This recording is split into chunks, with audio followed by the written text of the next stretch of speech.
குருக்கள் மடம் சந்தேகத்துக்கிடமான மனித புதைகுழி வழக்கானது கடந்த 9ஆம் தேதி 3ஆம் மாதம் 2026ஆம் ஆண்டு கௌரவ களுவாஞ்சிக்குடி நீதவான் நீதிமன்றத்தின் முன்னிலையிலே மேலதிக விசாரணைகளுக்காக எடுக்கப்பட்டிருந்தது. அப்போது நீதிமன்றத்தினால் ஆக்கப்பட்ட கட்டளைக்கு அமைவாக எதிர்வருகின்ற மார்ச் மாதம் 30ஆம் தேதி குறித்த பிரதேசத்தை அகழ்வது என கௌரவ மன்றினால் கட்டளையாக்கப்பட்டிருந்தது. அதன் நிமித்தம் கடந்த தினத்திலே கௌரவ மண்டலே பிரசனமாக இருந்த காணாமலாக்கப்பட்டோர் அலுவலகம் மற்றும் சட்டத்தரணிகள் குறித்த சந்தேகத்துக்கிடமான மனித புதைகுழி அமைந்துள்ளதாக நம்பப்படுகின்ற பிரதேசத்துக்கு கள விஜயம் ஒன்றை மேற்கொண்டிருந்தார்கள்.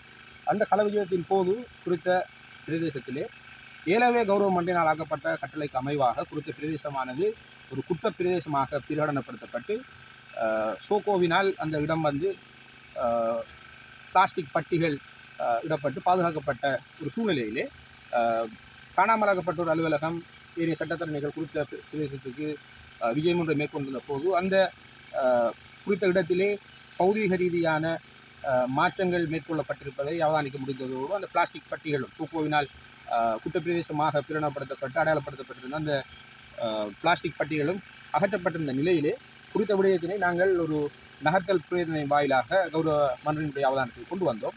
அதன் அடிப்படையிலே கௌரவ மன்றானது இன்று குறித்த குற்றப்பிரதேசத்திற்கு நேரடி விஜயம் ஒன்றை மேற்கொண்டு குறித்த பிரதேசத்தினை கள ஆய்வு ஒன்றை மேற்கொண்டிருந்தது.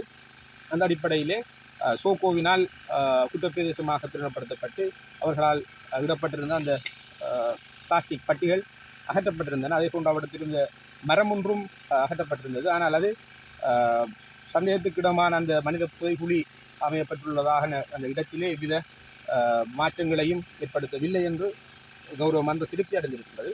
அந்த வகையிலே குறித்த இந்த அகழ்வு நடவடிக்கைகளை எதிர்வருகின்ற 30ஆம் தேதி நடாத்துவதற்கான நடவடிக்கைகளை துரிதப்படுத்துவதற்கான சோதனை கட்டளைகளை மன்று ஆக்கியிருக்கின்றது.